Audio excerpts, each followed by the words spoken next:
The title says it all. The WS-20K idea is worrying GE, and the reason is simple. China finally has a homegrown high-bypass engine that moves the Y-20 into a range once owned by the CF-6. For the first time, a Chinese transport engine is stepping into space that has been GE territory for half a century. But here's the real question. How close is China to matching a record that took GE decades to build? And why are analysts saying this shift changes far more than the Y-20's range? China did not start this push from comfort. For years, its largest transport aircraft relied on engines from outside. The Y-20 entered service with Russian D-30 units that were loud, smoky, and limited in both range and payload. Every long mission depended on parts and support from outside sources, and that created obvious risks. A single export rule or a political freeze could ground China's entire heavy-lift fleet. The WS-20 changed that. It gave China a path away from foreign engines and toward a fleet powered by its own supply chain.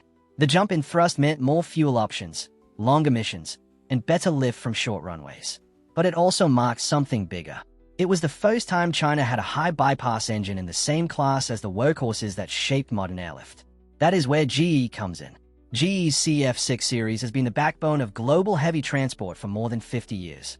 It powered the C-5M, 747 freighters, 767 tankers, A300 families, and so many more. It has logged hundreds of millions of flight hours and built a worldwide support network that no newcomer can match. When you control engines like that, you do not just run a program. You set the standard everyone else is measured against. And now China wants to step into that space. This is the core tension. WS-20 is not a CF-6 twin, but it is the first Chinese engine with a reach to challenge the lower end of GE's market. A growth step toward WS-20K would bring China even closer. GE has seen rivals before, but none backed by a state determined to cut every foreign link from its supply chain.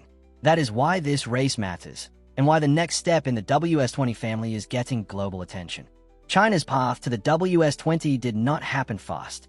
It started nearly 2 decades ago, when the country set out to build a heavy transport aircraft that could match what the US relied on every day. The Y-20 program was launched in 2007, but China still needed engines it did not have. When the first Y-20 flew in 2013, it carried Russian D-30 units that dated back to the Cold War. They worked, but they held the aircraft back. Behind the scenes, another effort had already begun. Around 2013, the first images of a new prototype engine on an Ilyushin Il-76 testbed started to spread online. That engine became known as the WS-20. It used a larger fan, a high bypass layout, and a core pulled from China's WS-10 fighter engine program. It was not perfect, but it was the start of something China had never built before. By 2019, the testing reached a new phase. Spotters photographed a Y-20 flying with one WS-20 installed next to 3 Russian engines.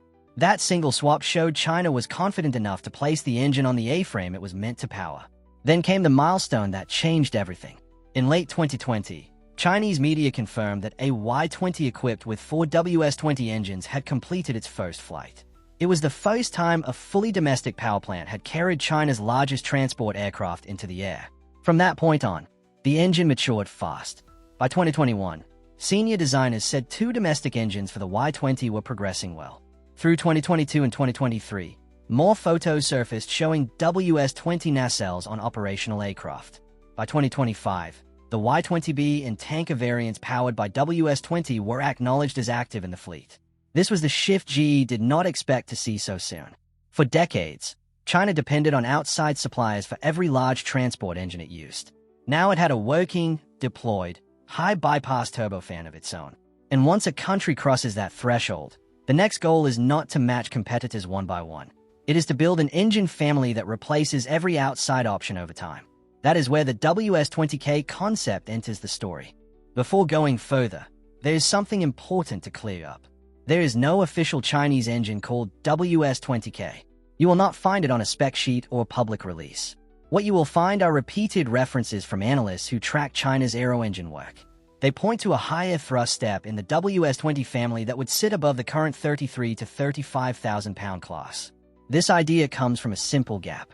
The Y-20 A-frame can support long missions, but the earlier engines held it back. The current WS-20 fixes a lot of that, yet it still leaves room above it. If China wants stretched Y-20s, heavier tanker loads, or extended range missions, it needs more thrust. That is why the growth path exists. Even if the name WS-20K is not official, the logic behind a larger version is hard to ignore. There is also a political reason the world pays attention.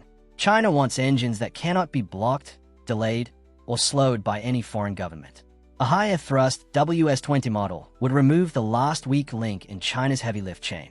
It means the country could run a full transport and tanker fleet without asking Russia for engines or relying on US suppliers.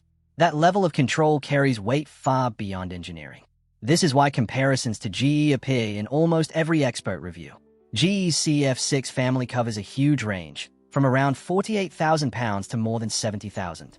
The WS-20 series is nowhere near the top of that spread, but a growth version could overlap the lower end of what the CF6 handles, and that alone changes the picture. It brings China into a space that GE has dominated since the 1970s. And that shift matters, because airlift engines are not just metal. They are strategic tools. Whoever builds them controls how far planes fly, who gets service support, and which fleets stay active during political pressure. That is the real impact of the WS-20K idea. It is not about matching GE model for model.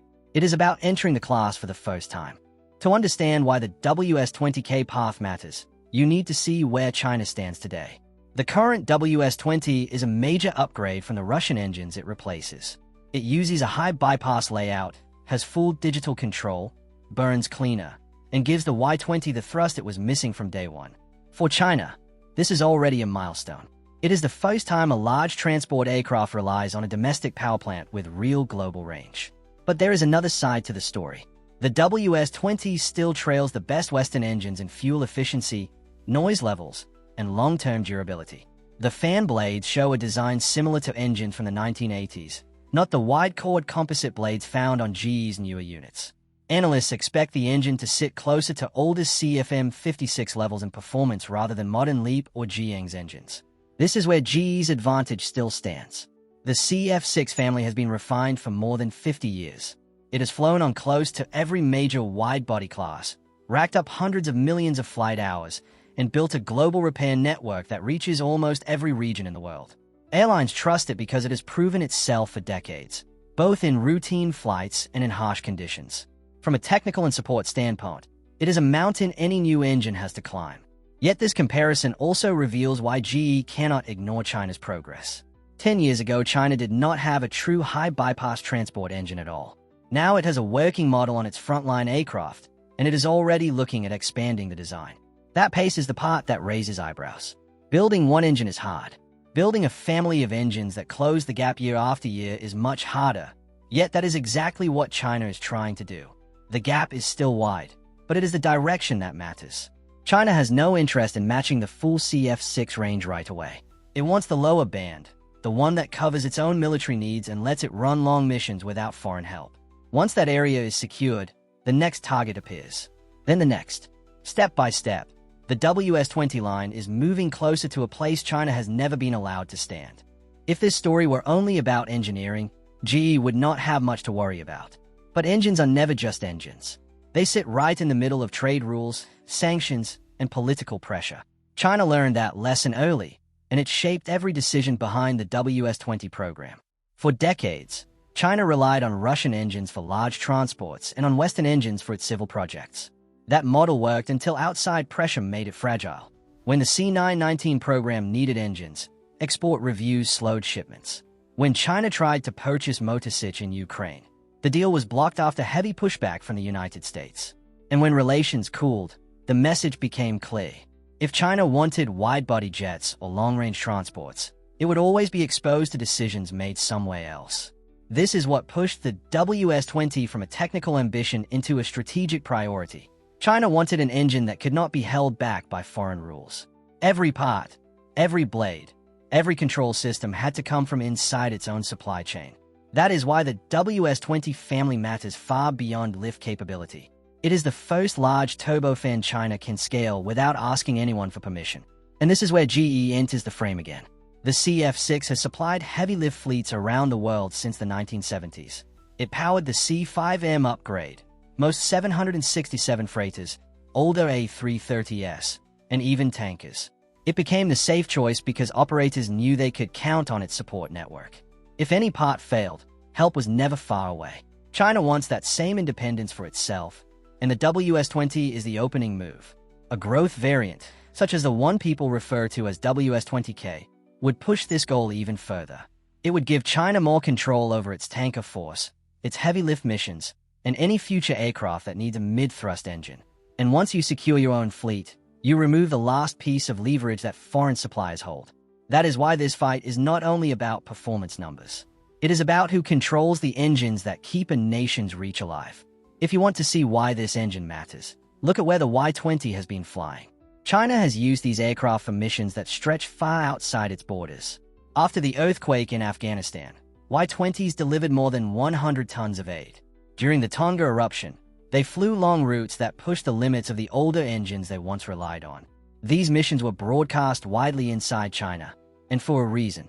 They showed the public that the country could send help across the world without depending on foreign parts or service support. The WS-20 played a big role in this shift. It burns cleaner than the D-30, handles takeoff better, and gives the Y-20 stronger performance at high altitude. It also lets China plan missions without the same concerns about engine wear or supply delays. For the first time, the aircraft has an engine that aligns with the scale of the missions the government wants to run. But the impact goes beyond public messaging. In military planning, reliability is everything. If a nation depends on another country for its engines, every long mission becomes a calculation. Will the parts arrive on time? Will export rules shift? Will a political issue derail a fleet just when it is needed most? China wanted to erase those questions, and the WS-20 is the tool that makes that possible. This is why analysts talk about the WS-20K idea with so much interest. A higher thrust version would not just add range. It would increase tanker performance, support larger payloads, and push China closer to having a fully independent airlift system. That is something the country has chased for decades, and something the world has watched with growing concern. GE sees this too. The CF-6 has long been the engine behind many global aid missions and military transports. It built that reputation over generations. Now a new entrant is doing some of the same work, and it is growing faster than expected. The next question is obvious. Can this engine family step into the global market that GE has ruled for half a century? This is where the argument gets complicated. When people ask if China can replace GE in global heavy lift, they mix three very different markets into one question. Each one has its own answer, and each one shows why the WS-20K path matters in a different way. The first market is China's own fleet. Here the shift has already happened. The Y-20B and tanker variants powered by the WS-20 are in service right now. Foreign engines are no longer the default. A larger version would only push that independence further.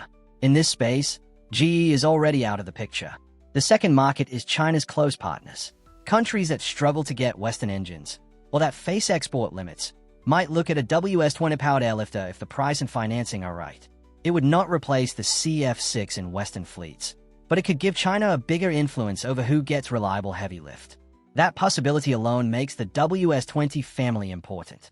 The third market is the global commercial heavy cargo world, and this one is different. The CF-6 sits at the heart of this sector.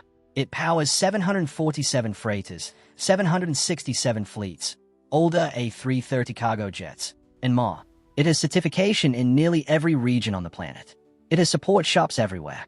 And most important, it has trust built over half a century. No new engine, from any country, replaces that overnight.